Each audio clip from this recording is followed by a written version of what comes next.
Hi, I'm Maria Polinsky. I am the Marketing Director for Literacy Pittsburgh, and my son Matthew and I are going to read one of his favorite books from whenever he was little, Fluffy Bunny by Piers Harper.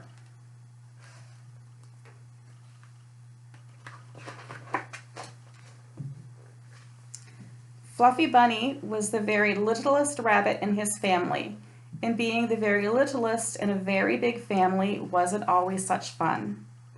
Fluffy Bunny liked to hop and bounce, but his bigger brothers and sisters didn't always let him join in their games. He liked to cuddle up with his mommy and daddy, but they were often too busy. Sometimes Fluffy Bunny thought no one even remembered he was there. So one day, when no one was paying him any mind, he decided to go and find a new family, a family that always had time to play with him. Off he hopped, leaving his mommy, his daddy, and all his brothers and sisters behind.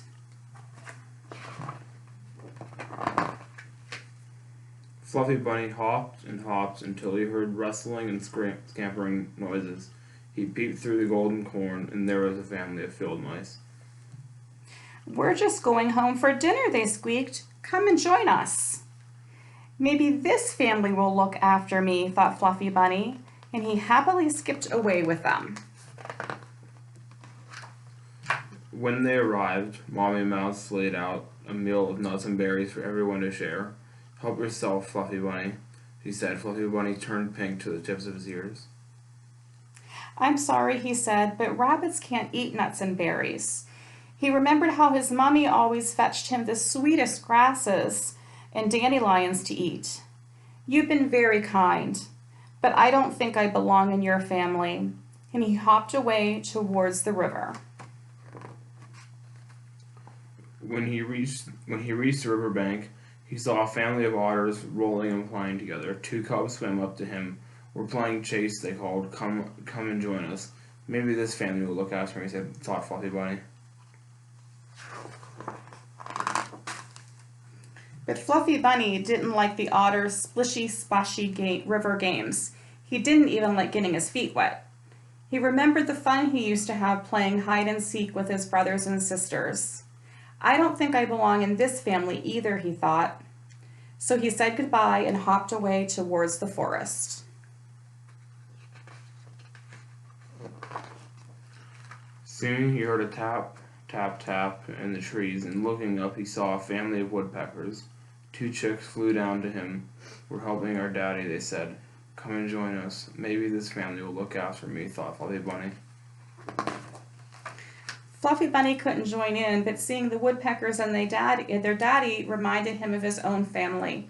He sometimes used to help his daddy to dig in the burrow. He loved doing that. "It was nice to meet you," he said to the woodpeckers after a while, "but I don't think I belong in your family."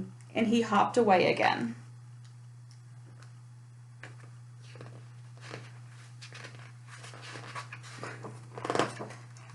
Fluffy Bunny was beginning to think he'd never find the new family when he met some ponies trotting along in the sunshine. He ran to catch up.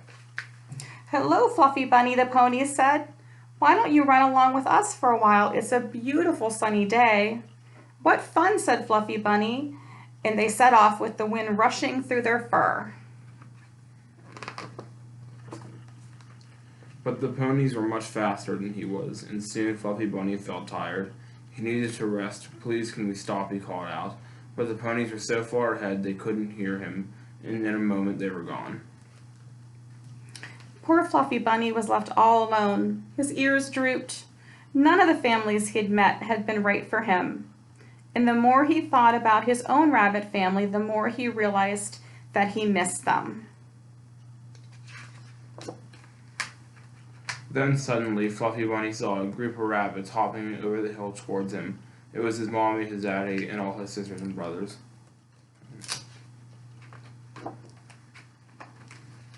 At last, Fluffy Bunny was safely back home. "We were so worried about you," his mommy said. "Please don't ever go off again." "I won't," said Fluffy Bunny sleepily. "This is where I belong, isn't it?" "Yes, Fluffy Bunny, it is," said his mommy. "And we all love you very, very much." I love you too, said Fluffy Bunny, and he smiled and closed his eyes. Thank you for sharing one of our favorite books with us.